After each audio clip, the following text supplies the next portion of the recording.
Boa noite, meus amados irmãos. Saúde a amada igreja com a graça e a paz de nosso Senhor e Salvador Jesus Cristo. Amém?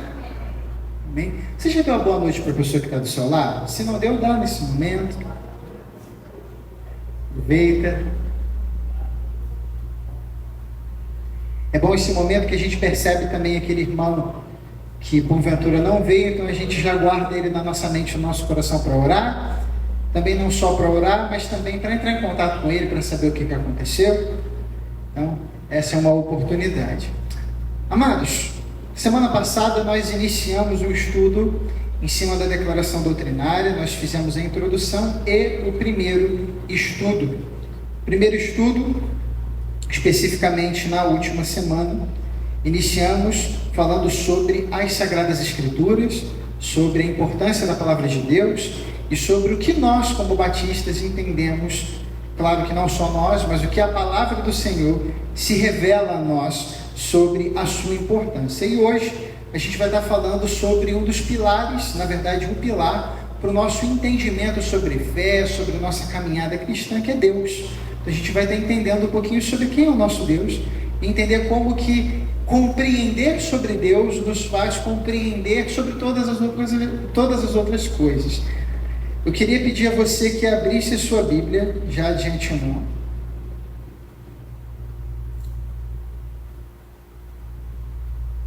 Assim como na semana passada nós vamos passear em alguns textos bíblicos, em Deuteronômio 6:4, passagem bem conhecida.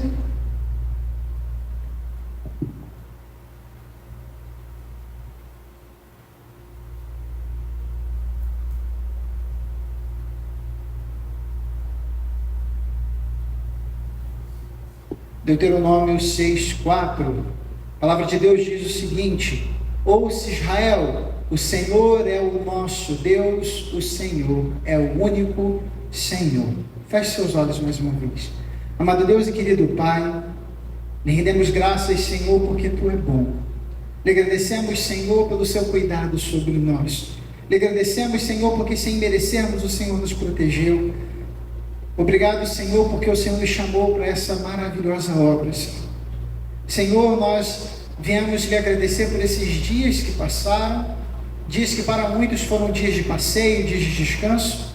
Lhe agradecemos, Senhor, porque o Senhor nos protegeu aqueles que foram para o ambiente de trabalho, que precisaram continuar nos seus trabalhos. Obrigado, Senhor, porque eles foram em paz e voltaram em paz.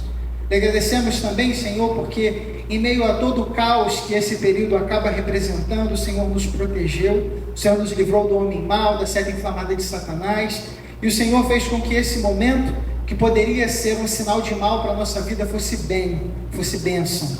Obrigado, Senhor. Eu venho lhe pedir que o Senhor possa falar aos nossos corações, assim como o Senhor já falou desde o início do culto. Que o Senhor possa nos fazer crescer em conhecimento do Senhor. Que possamos entender o que precisamos saber de Ti, entender, Senhor, que precisamos essencialmente e para agora crescer em conhecimento do Senhor, em relacionamento contigo.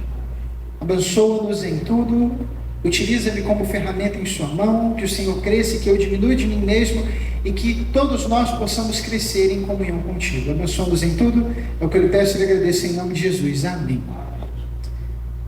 O texto de Deuteronômio, assim como outros textos que vamos meditar, nos traz um pouquinho a característica principal do nosso Deus, que é diferente das outras visões de divindade, nos faz entender até um pouquinho sobre como nos relacionar com esse Deus. O texto diz: ouça Israel, o Senhor, o nosso Deus, é o único Senhor. Em algumas versões vai estar escrito: escute, ó Israel, o Senhor é o vosso Deus, o seu Deus é único. A palavra hebraica aí é errada, quer dizer único, é pleno, completo e suficiente. Então, a ideia aqui, para que possamos entender que diferente das visões gerais que falam sobre Deus ou sobre deuses, nós cremos que o nosso Deus é único. O que isso quer dizer é que nós não cremos na existência de outros deuses. O que isso faz diferença? E o porquê que precisamos dar ênfase nisso? Infelizmente, muitas pessoas não são monoteístas.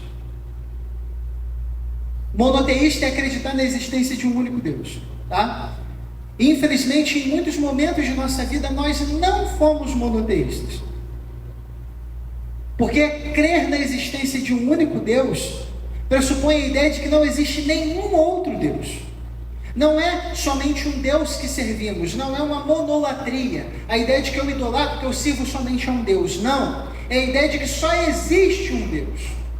A questão é que para muitos, o diabo é um Deus do mal, e é um ser que tem poder, assim como Deus tem poder. Para muitos, outras divindades são deuses do mal, e que deveriam ser entendidas como seres poderosos ao mesmo patamar de Deus. A diferença é que nós servimos a Ele e os outros servem a outros, mas não é nisso que cremos.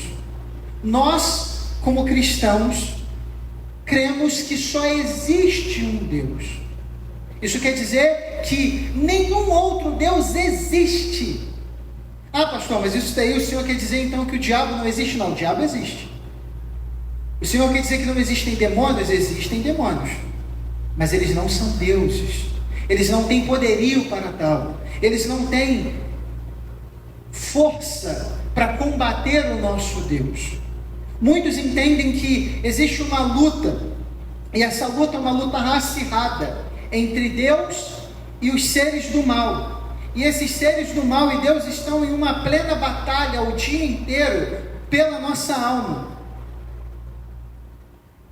E acreditam que essa guerra, ela é de igual para igual. Em alguns momentos, esses seres, eles vão caminhando com mais força, e nessa hora que eles caminham com mais força, eles agariam mais almas para os seus, e aí, na hora que Deus vai com mais força, Deus traz mais almas para si.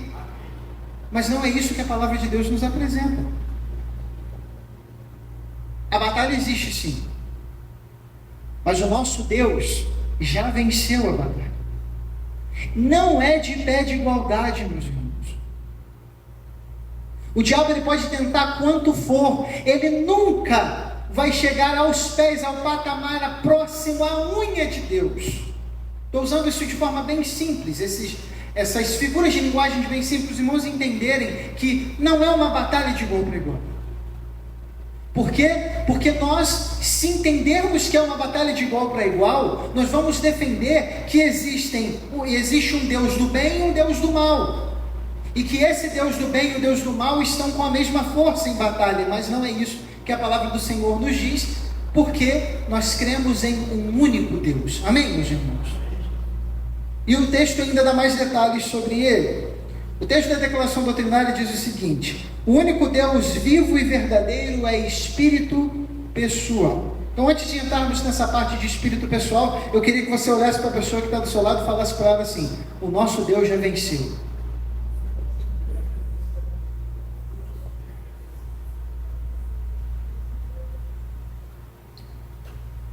Ele já venceu porque Ele é único. Amém? O texto de 1 Coríntios 8, verso 6, diz o seguinte, diz os irmãos que abram as suas Bíblias, em 1 Coríntios 8, 6, vai estar projetado ali também. Vamos lá. Para nós, porém, há um único Deus e Pai, de quem vêm todas as coisas, e para quem vivemos, e há um só Senhor, Jesus Cristo, por meio de quem vieram todas as coisas e por meio de quem vivemos. Então, nós cremos que existe um Deus único, e esse Deus único, ele se revela através de uma triunidade. A gente vai falar disso um pouco mais à frente, mas ainda falando sobre esse Deus único e entendendo como que isso impacta a nossa vida de forma plena. Se eu entendo quem é esse Deus, e se eu me relaciono com esse Deus, eu passo a enxergar o mundo através do prisma de que existe um Deus. E se eu enxergo que existe um Deus, eu enxergo também que existe uma direção, uma vontade e uma ação específica. E se eu enxergo que existe um Deus, e que esse Deus é um espírito pessoal, A gente vai falar sobre isso mais à frente, mas só para deixar claro, quando a gente fala que ele é espírito pessoal, a gente está falando que Deus é pessoa.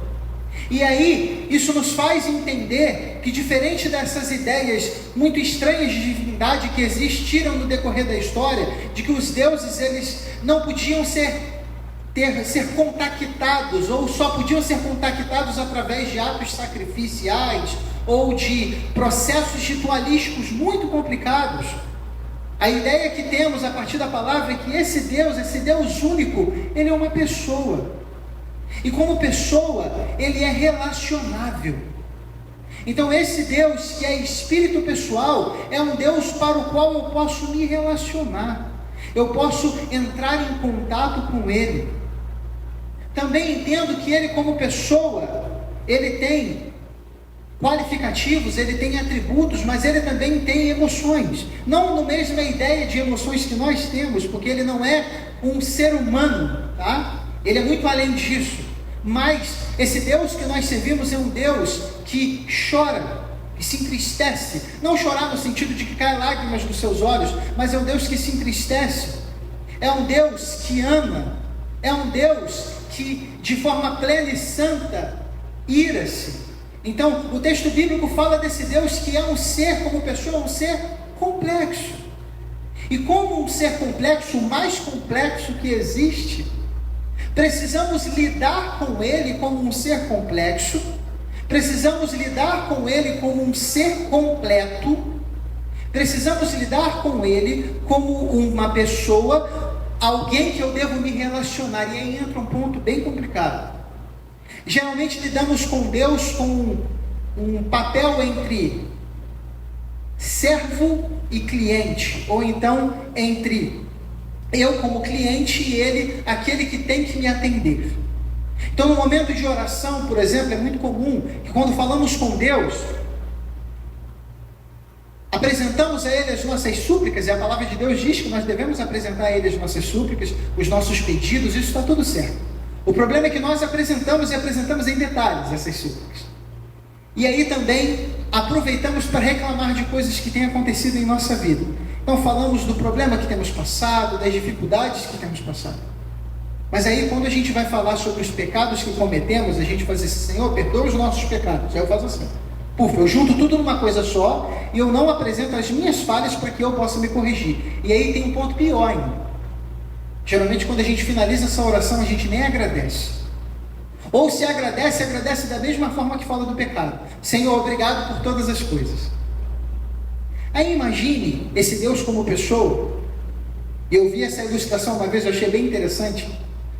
O pastor estava falando em um encontro de casais, ele estava falando sobre relacionamento marital, e ele também falou sobre o relacionamento do ser humano com Deus. Ele disse o seguinte: nós precisamos entender que se o nosso Deus fosse o nosso cônjuge, e se nós tivéssemos um relacionamento nesse mesmo patamar com Deus, ele já teria pedido divórcio de nós há muito tempo. Imagine que você se relaciona com uma pessoa, que essa pessoa só reclama com você, não te elogia em nada, não agradece por nada do que você faz, e ainda cisma em mandar em você. Às vezes a gente faz isso com Deus, né? A gente tem a ideia de que a gente tem poder para mandar em Deus.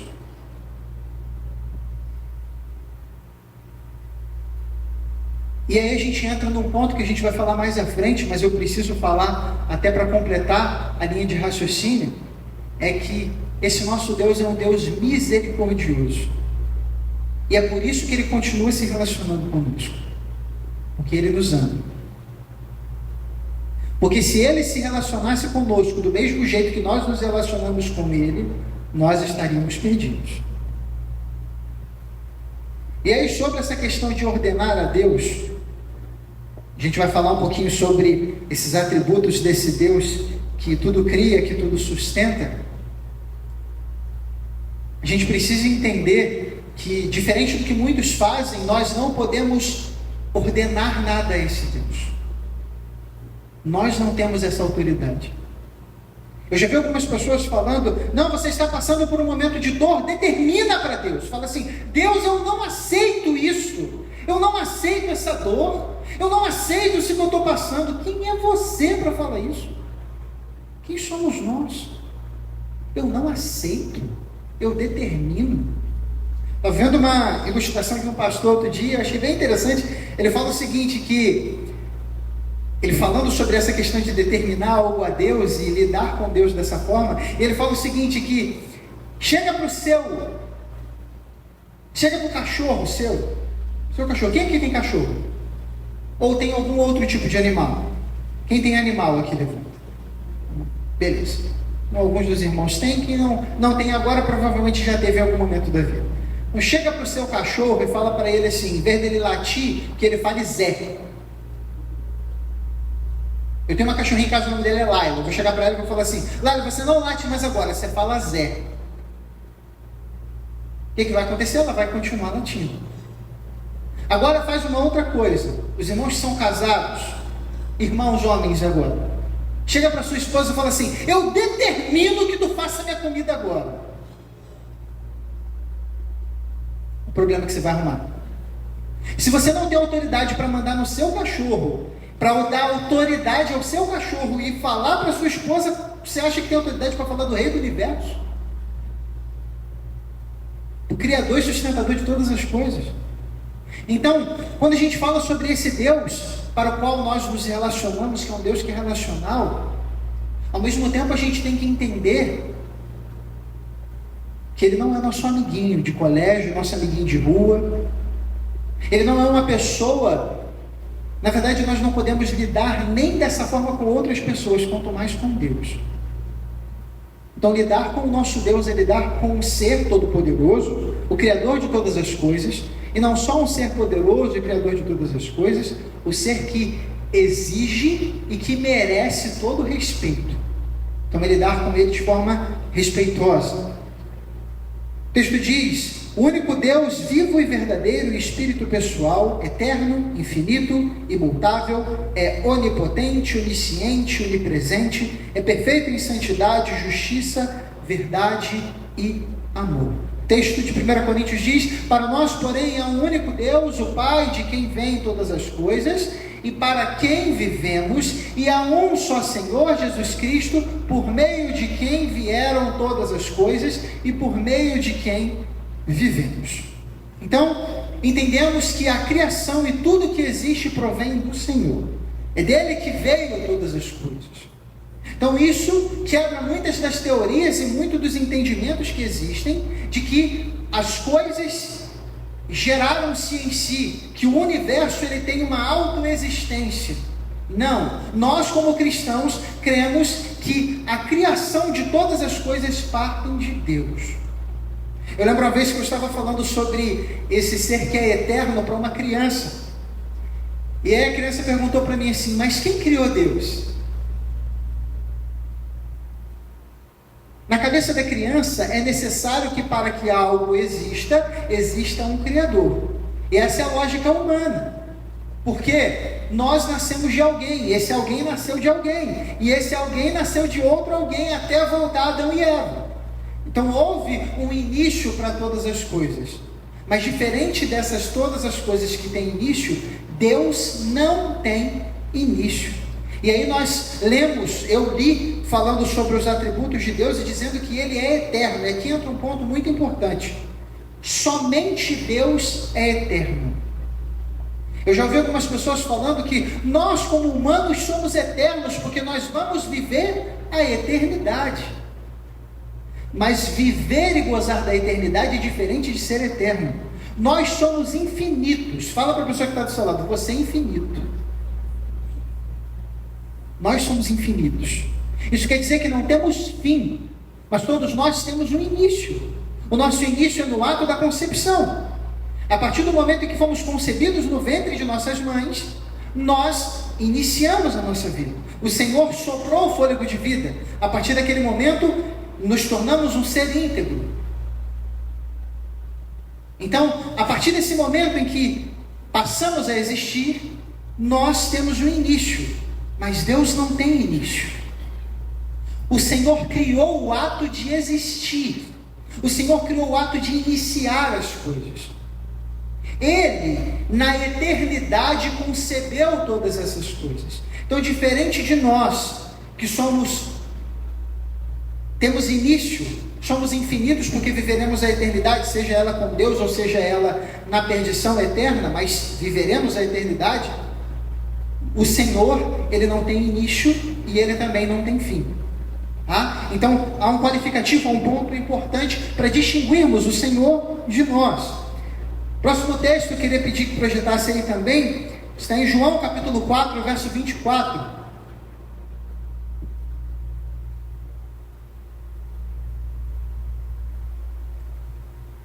Que diz o seguinte: Deus é espírito, e é necessário que os seus adoradores o adorem em espírito e em verdade.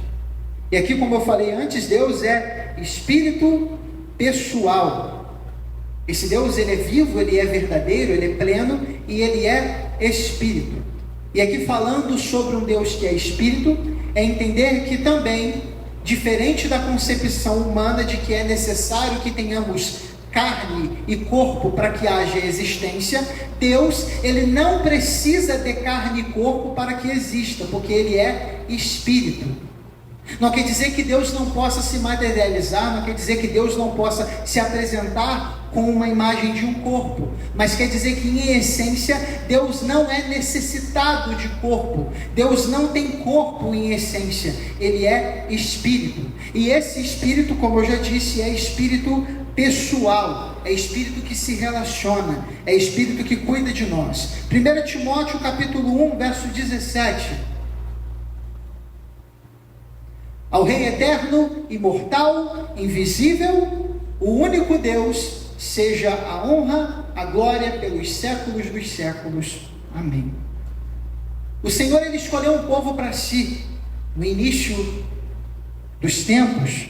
Desde o início dos tempos, ele escolhe servos para si, mas chega um momento específico da história que ele designa um povo. E esse povo, ele começa a viver essa fé no Deus único. E esse povo era muito criticado pelos que estavam ao seu redor, porque esse Deus que eles serviam era um Deus invisível. E eles achavam que eles eram atrasados por conta de crerem em um Deus que era invisível, ao ponto de que eles podiam ver os seus deuses. A questão é que nós e o nosso Deus, ele não pode ser contido em algo que é visível. Porque se eu vejo algo visível, se eu tenho uma visibilidade de algo, eu tenho uma limitação para aquilo. Imagine, os irmãos olham para o pastor Felipe, e os irmãos já conhecem nesse tempo, mas vão conhecer mais não só o aspecto do pastor Felipe, o rosto do pastor Felipe, a barba do pastor Felipe, os olhos do pastor Felipe, mas os irmãos vão perceber também o jeito do pastor Felipe falar, o jeito do pastor Felipe agir. Por quê? Porque eu sou visível. Os irmãos me enxergam, os irmãos podem me palpar, e isso também quer dizer que eu sou limitado a essa aparência que tenho. Mesmo que eu mude alguma coisa ou outra, mesmo que eu tire minha barba, que eu corte meu cabelo, mesmo assim existem algumas coisas que eu não consigo mudar, mesmo que eu faça cirurgia, existem algumas características que permanecem, porque o fato de eu existir em corpo, isso gera em mim uma limitação. A questão é que o nosso Deus, ele é ilimitado. E por ser ilimitado, ele é invisível. Não quer dizer que ele não possa se apresentar a mim, mas isso quer dizer que ele não pode ser limitado a uma característica específica. Os povos que são politeístas, eles dão características específicas a seus deuses. Eles criam imagens, e essas imagens são representações dessas ações desses deuses, e em muitos casos são aquela ideia do Deus que eles têm. Só que o nosso Deus, ele não é contido em ideia, ele não é paralisado, ele não é engessado em uma imagem específica, e até porque ele não pode ser contido em uma ideia, em um conhecimento humano, porque ele é Deus. E aqui entra um outro ponto mais profundo ainda. Se eu consigo explicar a Deus, e os irmãos, se Deus quiser, vão ver ainda muitos concílios pastorais acontecendo aqui em nossa igreja, e também vão ver muitos concílios diaconais, e vocês vão ver que uma das perguntas que são perguntadas, arguídas, é a seguinte: defina Deus. E aí a pessoa geralmente fala: eu não posso definir Deus. E aqui entra um ponto-chave: realmente não podemos definir Deus, porque definir é dar uma forma, e eu não posso definir Deus. Eu posso falar do que Ele se apresenta, da revelação que Ele me dá. Eu não posso categorizar Deus em uma imagem específica, porque se eu pudesse fazer isso, eu me tornava Deus e Ele passava a ser criatura. Ele passava a ser algo que foi definido por mim. Diferente de Deus, nós podemos ser definidos, mas Ele não pode, porque Ele é infinito, Ele é invisível, Ele é o único Deus, e aí a esse Deus nós damos toda a honra, toda a glória e todo o louvor. E aí entender que esse Deus, Ele é sim acima de nós. Nós, seres humanos, somos todos iguais, independente da classe social, independente da função que temos. Nós somos iguais, no sentido de importância. Todos nós temos a mesma importância. Deus não. Deus, Ele está acima de nós. Deus, Ele é superior a nós. Por isso a honra, a glória e o louvor é dada a Ele, porque Ele merece, porque Ele é superior.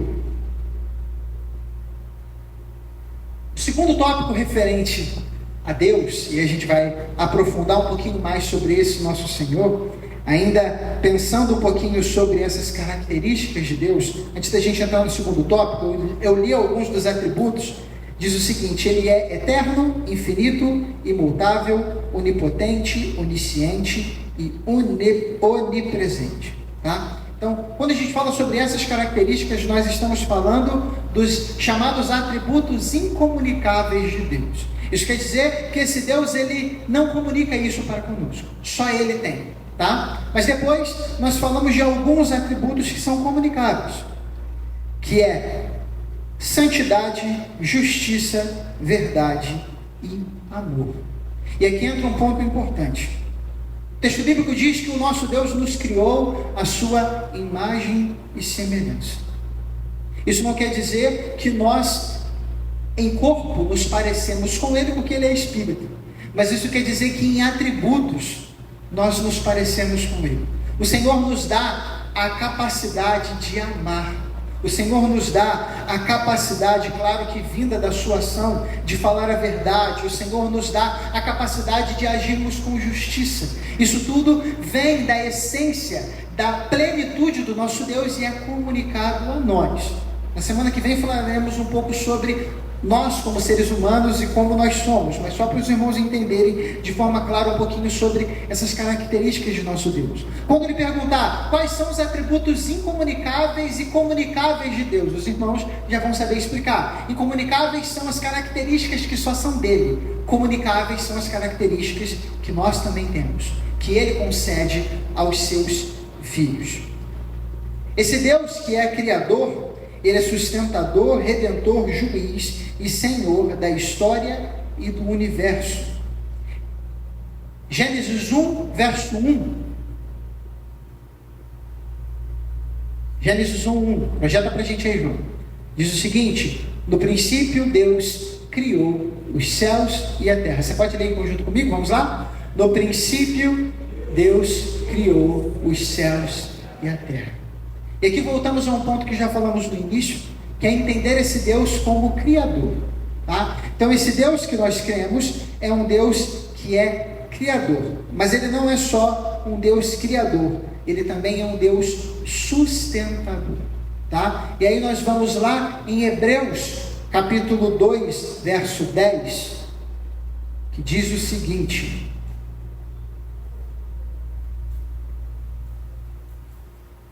Hebreus 2, 10. Porque convinha que Deus, por causa de quem e por meio de quem todas as coisas existem, conduzindo muitos filhos à glória, aperfeiçoasse por meio de sofrimento o autor da salvação deles. Volta lá no verso 9, eu vou ler mais uma vez. Vemos, todavia, que aquele que por um pouco foi feito menor do que os anjos, Jesus, coroado com honra e glória por ter sofrido a morte, para que pela graça de Deus experimentasse a morte em favor de todos. Pode passar? isso. Para levar muitos filhos à glória, convinha que Deus, para quem e por meio de quem tudo existe, aperfeiçoasse, por meio do sofrimento, o autor da salvação deles. Aqui está falando de Jesus Cristo, mas especificamente falando de Deus Pai agora. O texto fala que esse Deus, o Deus que nós cremos, por meio, para quem e por meio de quem tudo existe, aperfeiçoasse por meio do sofrimento o autor da salvação deles. Então, o texto está falando de forma clara que esse Deus que nós cremos, ele não só veio todas as coisas, mas por ele foram feitas todas as coisas. É ele que sustenta, é ele que mantém, é ele que dirige, é ele que exerce, é ele que guia todas as coisas. Esse Deus que nós cremos, como eu disse, ele é o Criador, ele é o juiz e ele é o Senhor da história e é o Senhor do universo, que governa pelo seu poder, dispondo de todas as coisas de acordo com o seu eterno propósito e graça. Aqui entramos em um outro ponto importante ainda, falando sobre esse nosso Deus, o Deus que servimos. Esse Deus, ele criou todas as coisas. Amém, irmãos? E esse mesmo Deus que criou todas as coisas, ele sustenta todas as coisas. Amém? Amém. Mas para que ele criou todas as coisas? Para que fomos criados? Para a honra e louvor dele, correto? E fomos criados para a honra e louvor dele. Isso quer dizer que nós fomos criados com um propósito. Existe um porquê da criação, não só da nossa, mas da criação de todas as coisas. E aí pensar sobre isso é entender que esse nosso Deus, ele é um Deus intencional. Ele é um Deus que faz as coisas com intenção. É entender que, por exemplo, quando olhamos para as estrelas, entendemos que as estrelas têm um propósito. A palavra de Deus diz que todos os astros que são apresentados no firmamento foram criados para iluminar a terra. Entendemos pela ciência que todas as coisas também auxiliam no equilíbrio do universo. Então, pensar um pouco nisso e entender que o nosso Deus, ele criou todas as coisas para que houvesse a possibilidade de existência na terra. E havendo a possibilidade de existência na terra, ele criou todos os animais e todas as outras coisas, e o texto bíblico fala que no final da criação ele cria nós, coroa dessa criação. E tudo que foi criado antes tinha um propósito para que nós pudéssemos existir. E aí pensar em nossa existência também entender que o Senhor, ele não nos cria só para que padecemos por conta do pecado, mas ele provém, ele não só provém, mas ele providencia uma possibilidade de salvação.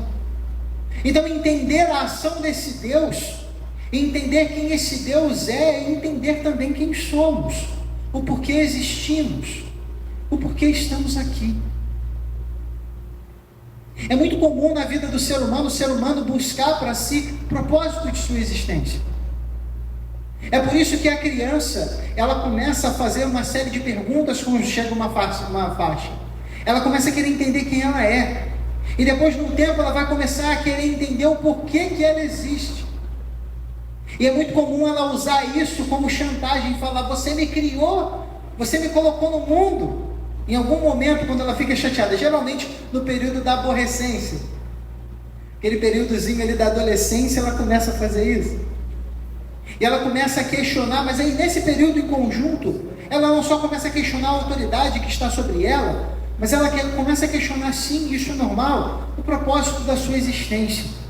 E aí entra um período muito perigoso, que é o período em que, quando não se encontra o propósito dessa existência, começa a se buscá-lo cada vez mais. E aí começa a se buscar em locais que não deveriam ser buscados. Há um tempo atrás eu vi um vídeo de um rapper, um bem funkeiro, que ele, no auge da sua fama, lá de São Paulo, e ele colocou um vídeo falando que a partir daquele momento ele não ia fazer mais shows.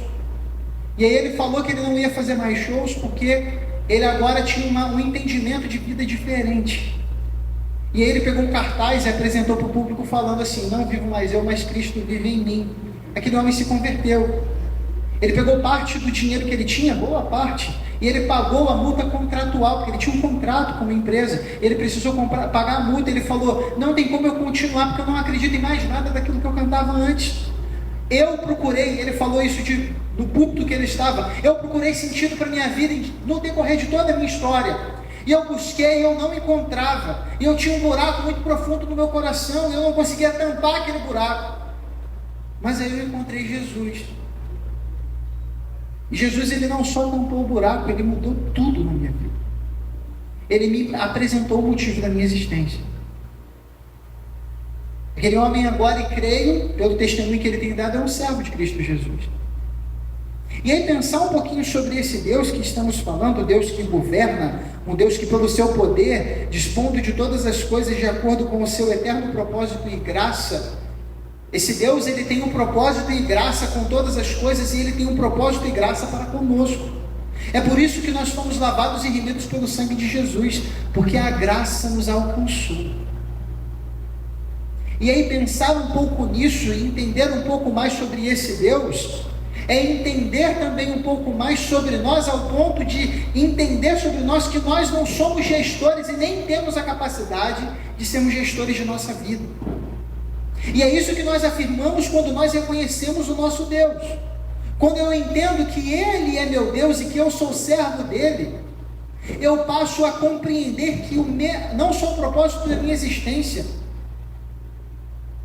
mas a minha prática de vida, e não só a minha prática de vida, mas o meu entendimento sobre Ele, a forma de eu me relacionar com Ele vai mudar. Porque agora não é eu mais que tenho gestão sobre minha vida, é Ele. Por quê? Porque eu entendo que eu não tenho essa capacidade, Ele tem. E porque Ele me criou para isso, Ele me criou com um propósito.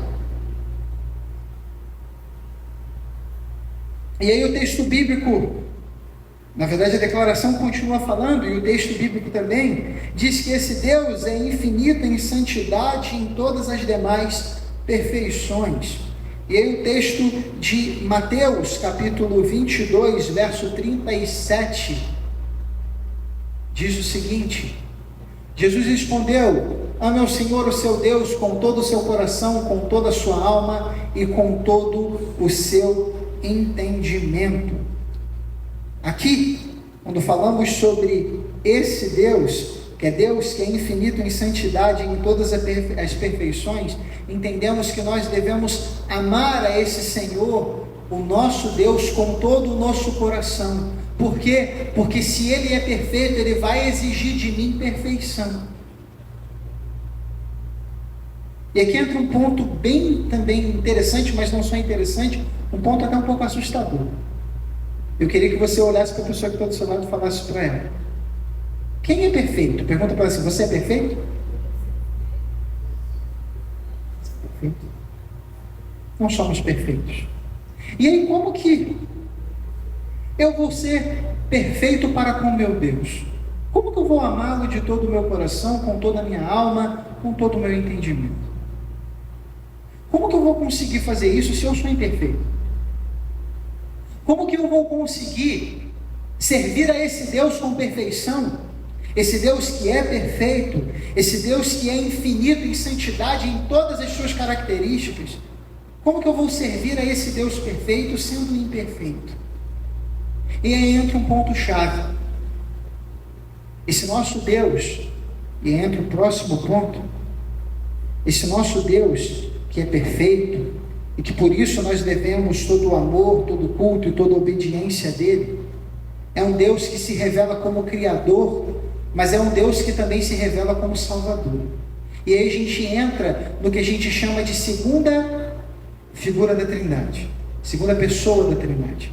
Nós falamos de Deus Pai desde o início, falamos daquele que cria, sustenta e dirige todas as coisas. E agora falamos daquele que veio até nós, daquele que se tornou carne, que é Deus. E esse que veio até nós e que se torna carne, a segunda pessoa da Trindade, é aquele que morreu por nós, e aquele que não só morreu por nós, mas que nos deu a possibilidade de nascer de novo. E quando nascemos de novo, nós vivemos não mais nós, mas Cristo vive em nós. E se Ele vive em nós, nós podemos sim viver de forma perfeita. Não porque nós temos essa capacidade, porque continuamos sendo imperfeitos, mas se Ele vive em nós e Ele é perfeito, aí sim podemos agir do jeito que Deus deseja de nós.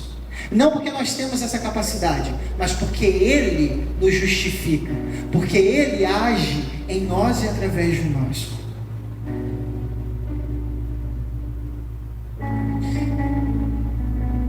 O texto de João, capítulo 4, verso 23 e 24, completa um pouco mais sobre isso, dizendo: no entanto, está chegando a hora, e de fato já chegou, em que os verdadeiros adoradores adorarão o Pai em espírito e em verdade. Esses são os adoradores que o Pai procura. Então, deixa muito claro o que a gente acabou de falar. Deixa muito assertivo o que a gente acabou de citar. Nós precisamos adorar a esse Deus em espírito, adorar a esse Deus em verdade. E esses que adoram esse Deus em espírito e em verdade são aqueles que nasceram de novo. E aí, para fechar esse ponto, 1 Pedro capítulo 1, do verso 15 ao 16, diz o seguinte: mas assim como é santo aquele que os chamou, sejam também santos em toda a sua conduta. Nós que nascemos de novo e vivemos nessa santidade, como a palavra de Deus diz, porque está escrito: sejam santos como eu sou santo. Nós que nascemos de novo em Cristo Jesus, precisamos viver em uma conduta plena. Precisamos buscar e caminhar em uma caminhada de santidade. Isso quer dizer que esse Deus que é santo, esse Deus que é perfeito, exige que nós abrimos mão daquilo que gera uma caminhada de imperfeição em nós, que nós possamos abandonar o pecado e essas características maléficas que trazem destruição para a nossa vida. Esse Deus que é santo, Ele exige de nós santidade. E é claro que entendemos que essa santidade, ela não é inata a nós não nascemos santos, nós nascemos pecadores. E por nascermos pecadores, nós precisamos de um Deus santo, que possa lavar e remir o nosso coração. E aí, quando eu falei sobre as características desse Deus que é pleno, e falei sobre esse Deus que se revela em triunidade, a declaração diz: em sua triunidade o eterno Deus se revela como Pai, Filho e Espírito Santo, pessoas distintas, mas sem divisão em sua essência. Esse nosso Deus, que é pleno, mas que é uma existência muito diferente da nossa. Esse Deus que continua sendo um, mas se manifesta em três pessoas distintas, mas que não são três deuses, continuam sendo um Deus só, mas que se manifesta com características distintas e com ações distintas. Esse Deus é o Deus Pai, Criador e sustentador de todas as coisas, como nós já lemos lá em Hebreus capítulo 2, verso 10, também se manifesta como Deus Filho, como diz em João capítulo 3, verso 16. Pode abrir? Isso, projetar, perdão. Porque Deus tanto amou o mundo que deu o seu Filho unigênito, para que todo aquele que nele crê não pereça, mas tenha a vida eterna. Esse Jesus que é Deus se sacrificou na cruz do Calvário, para que pudéssemos ter vida plena, vida abundante. Mas a gente tem mais entendimento sobre esse Deus triuno. O pastor está citando somente textos isolados que falam das pessoas da Trindade. Mas como que a gente pode afirmar que esse Deus, ele se apresenta como Trindade? E a gente vai lá em Mateus 28, verso 19, que diz: portanto vão e façam discípulos de todas as nações, batizando-os em nome do Pai, do Filho e do Espírito Santo. Ah, pastor, mas isso é só uma passagem, tem mais? Tem. Vai lá em João ali Mateus 28, 19, agora Marcos, capítulo 1, do 9 ao 11. Marcos 1, do 9 ao 11. Acontecendo que naqueles dias Jesus veio de Nazaré, na Galiléia, e foi batizado por João no Rio Jordão. Assim que saiu da água, Jesus viu os céus se abrindo e o Espírito descendo como pomba sobre ele. E então veio dos céus uma voz: você é o meu filho amado em quem tenho prazer. Aqui nós vemos a manifestação de Deus Pai, aquele que fala dos céus, Deus Espírito Santo que aparece como pomba, e Deus Filho que está sendo batizado naquele momento.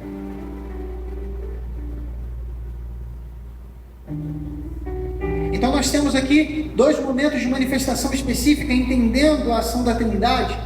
E aí, para finalizar, ainda falei sobre Deus Pai, que é sustentador de todas as coisas, depois esse Deus que é redentor, que se sacrifica por nós, o Deus Filho, e aí a terceira pessoa da Trindade, que é Deus Espírito Santo.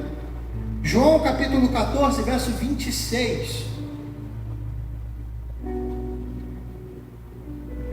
Contudo, o Conselheiro, o Espírito Santo, que o Pai enviará em meu nome, ensinará a vocês todas as coisas e fará que se lembrem de tudo o que eu disse. Jesus, ele foi ao Pai e enviou um outro Consolador. Essa palavra Consolador ali é em mesma essência que eu. Deus em mesma essência que eu virá a vocês. Esse Deus em mesma essência é aquele que consola, é aquele que cuida, mas não só é aquele que consola e cuida, é aquele que converte. A palavra de Deus diz que é aquele que convence o homem do pecado, justiça e juízo. Então olhar para esse Deus que cremos, é olhar para um Deus que se apresenta em um plano perfeito. E esse plano perfeito, ele parte do início dos tempos, no momento em que esse Deus cria todas as coisas. Depois a humanidade se distancia desse Deus que criou todas as coisas e escolhe pecado para si. E aí, no momento da plenitude dos tempos, esse Deus vem e se sacrifica na cruz do Calvário por nós, o Deus Filho, para redimir aqueles que não poderiam redimir a si mesmos. E esse Deus que redime todas as coisas e que volta ao Pai depois da ressurreição, é aquele que envia e que vem como Consolador, Deus que consola, que são pessoas distintas, mas que vem para consolar o ser humano, vem para convencer o homem do pecado, justiça e juízo. E esse que vem para convencer o homem do pecado, justiça e juízo, é aquele que habita em nós.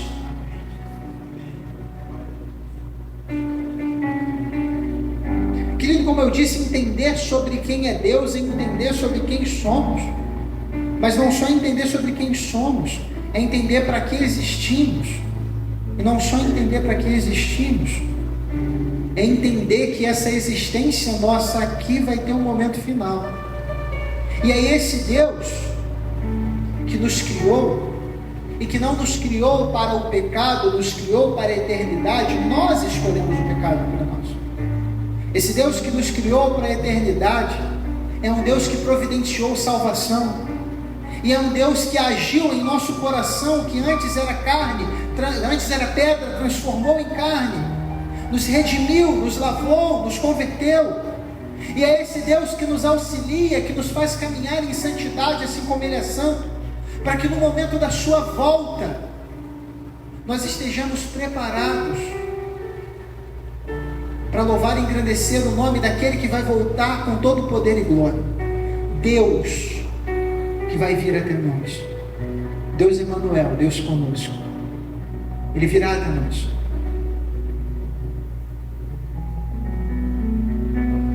Esse Deus que existe sem a nossa necessidade, que é sem nós,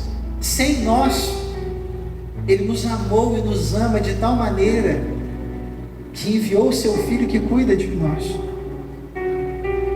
E aí eu volto à palavra que eu disse lá no início, esse Deus que é pessoal, Ele quer se relacionar conosco. E para que possamos nos relacionar com Ele, precisamos entender quem Ele é. É por isso que estudamos isso nessa noite, para entender quem é o nosso Deus.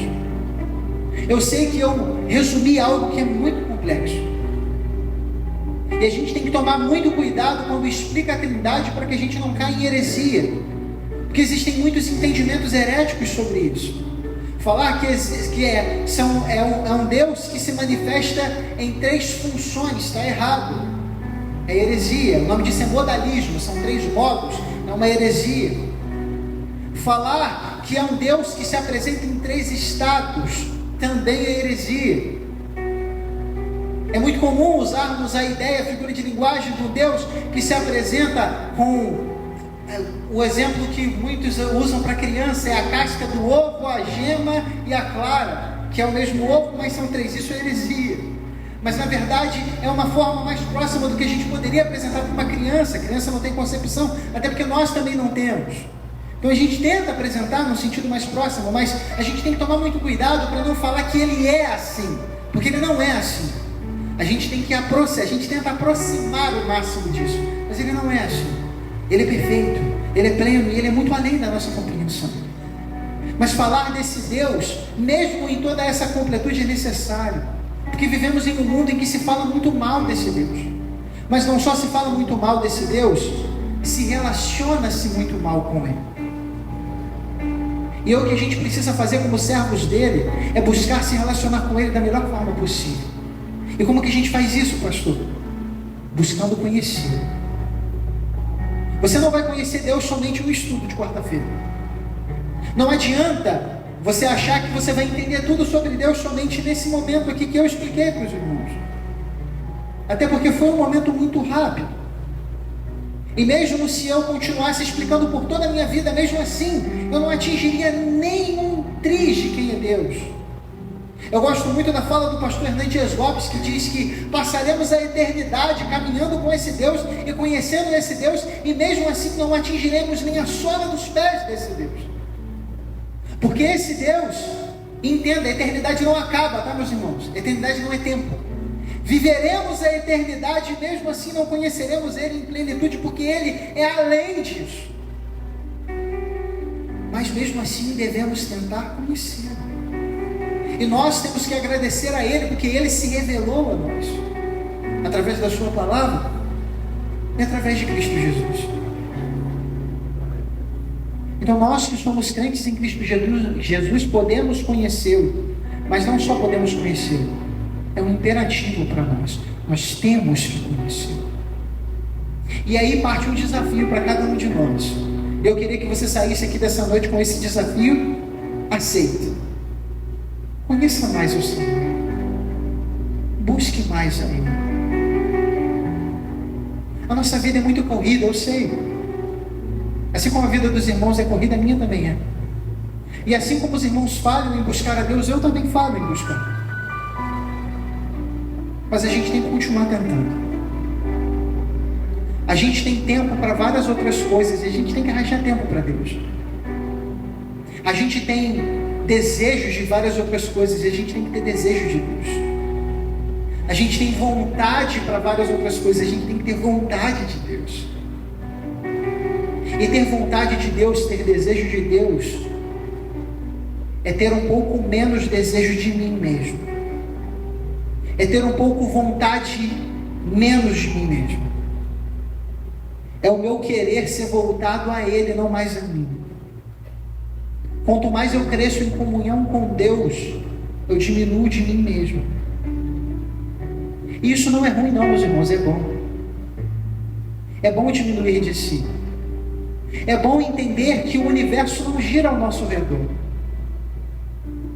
É bom entender que o motivo da nossa vida não se contém e não se finda em nós mesmos. É muito além do que isso. E isso dá um sentido de propósito muito maior. De saber que eu tenho um propósito na minha vida. Prosseguir em conhecer o meu Deus. O texto bíblico nos diz que o profeta, ele, falando sobre buscar a Deus, ele fala que ele compara o buscar a Deus, ele fala de uma visão que ele teve, ele entrando nas águas, e as águas dão nos tornozelos, dão nos joelhos, e chega um momento em que elas dão nos lombos, as costas. E ele fala que as águas, elas ainda eram mais profundas. É entender que esse nosso Deus, ele pode ser buscado em profundidade. E o que cabe a nós é não ter medo de nadar. chega um momento na profundidade em que a gente tem que dar abraçado, porque senão a gente é fora. E é entender que nós precisamos nadar, nós precisamos buscar no profundo, nós precisamos mergulhar em nosso Deus. É não ter medo de que o conhecimento em si possa se distanciar. Tem muita gente que tem medo disso. Se eu conhecer mais a Deus, será que eu vou continuar na fé? Que ideia é essa? Busque conhecê-lo e conhecê-lo mais, porque ao contrário, quanto mais conhecemos a Deus, mais queremos conhecê-lo, porque mais percebemos que conhecemos pouco e precisamos querer mais. Então o desafio que eu quero que você saia daqui não é só para você, é para mim também. Busque conhecê-lo mais, invista tempo, invista recursos, invista planos e sonhos em conhecer mais a Deus, em crescer em comunhão com Ele. Pastor, mas isso vai servir só para mim, pastor? Não. Lembra que a gente falou sobre o sentido de propósito e entender que vai além de nós? Quando conhecemos mais a Deus e nos enchemos mais de Deus, agimos assim como Jesus nos 40 dias do deserto. Jesus, ele passa por um momento de provação e Satanás o prova. E quando Satanás agia contra Jesus, o que saía de Jesus? Bíblia, palavra de Deus, a presença de Deus, porque Jesus estava cheio de Deus. Quanto mais eu me encho de Deus, mais eu transbordo de Deus. E por que isso é além de mim? Porque transbordar de Deus é atingir aos outros que estão ao meu redor. É entender que Ele tem um propósito na minha vida, e esse propósito não termina em mim. Então conhecer mais a Deus é entender que eu tenho o propósito de compartilhar desse Deus com o meu filho, com a minha esposa, e no meu caso compartilhar desse Deus com os meus irmãos, ajudá-los a crescer em conhecimento do Senhor, para que vocês não terminem somente esse conhecimento em vocês, não, continuem compartilhando com outros, para que as fileiras do reino engrossem, e que mais pessoas possam ter a maravilhosa graça de conhecer esse Deus que nós servimos, e que possam sair da ilusão do pecado e da ilusão desse mundo. Queria que você se colocasse de pé nesse momento.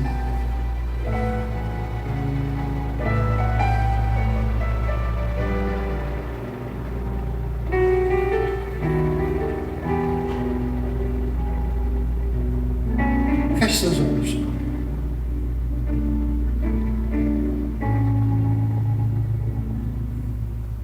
Ó Deus,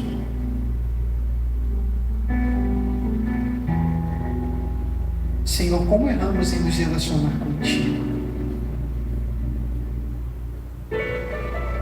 Senhor, quanto tempo eu tenho perdido para buscando outras coisas e não o Senhor. Senhor, misericórdia pedimos, Pai. Senhor, e pedimos que o Senhor gere em nós o desejo de lhe adorar, de prestar culto a Ti e de conhecê-lo em profundidade. Não com o intuito de nos acharmos melhores do que os outros, não com o propósito de acumularmos conhecimento. Não queremos ser acumuladores, queremos ser dispenseiros, aqueles que compartilham as boas novas de salvação. Senhor, age em nosso coração, retira de nós o nosso eu, a nossa própria vontade, o nosso desejo de ser superior, o nosso desejo de ser aquele que é enxergado pelos outros. Que não sejamos enxergados, que o Senhor seja. Que o nosso testemunho não seja sobre nós, seja sobre o Senhor. Que a nossa vida seja sobre Ti, não sobre nós. A nossa vida, o nosso nome vai morrer com o nosso corpo, mas o do Senhor prevalece em tudo. E que isso aconteça, Senhor. Que o principal legado que deixemos seja o Senhor, o testemunho do Altíssimo, de que somos servos do Senhor. Senhor, retire de nosso coração aquilo que não provém de Ti. Perdoe os nossos pecados, o Senhor sabe que são muitos.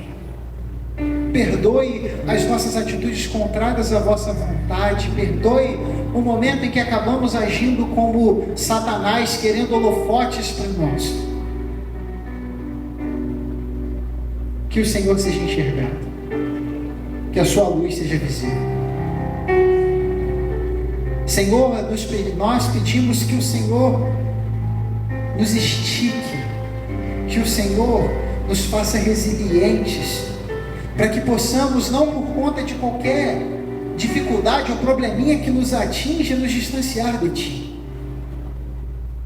Que possamos buscar, conhecer e prosseguir em Te conhecer, para que estejamos tão cheios de Ti, que nada mais caiba. Nos encha de Ti, Senhor. Nos faça conhecer e ter intimidade contigo, profundidade de relacionamento contigo. Muito obrigado, Senhor, pela oportunidade que tivemos nessa noite de aprender mais de Ti. Mas que não pare aqui, que possamos assumir esse desafio de conhecê-lo e prosseguir em Te conhecer. Senhor, e pedimos também que o Senhor nos leve em paz e segurança para as nossas casas, que tenhamos uma noite tranquila, um instante de semana abençoada em Sua presença, e que possamos retornar a essa casa de oração no domingo pela manhã para louvar e agradecer o Seu nome, e no domingo pela noite da mesma forma. Abençoa-nos em tudo, porque nós lhe pedimos e lhe agradecemos em nome de Jesus. Amém. Amados, podem sentar, eu vou dar só alguns recados, depois eu estou impetrando a benção apostólica. Só pedir aos irmãos, no caso as irmãs em específico, que lembrem da reunião da confraternização, do momento que os irmãos terão no dia 8, sábado, tá bom? Também lembrar aos irmãos que próximo domingo nós temos atividade normal.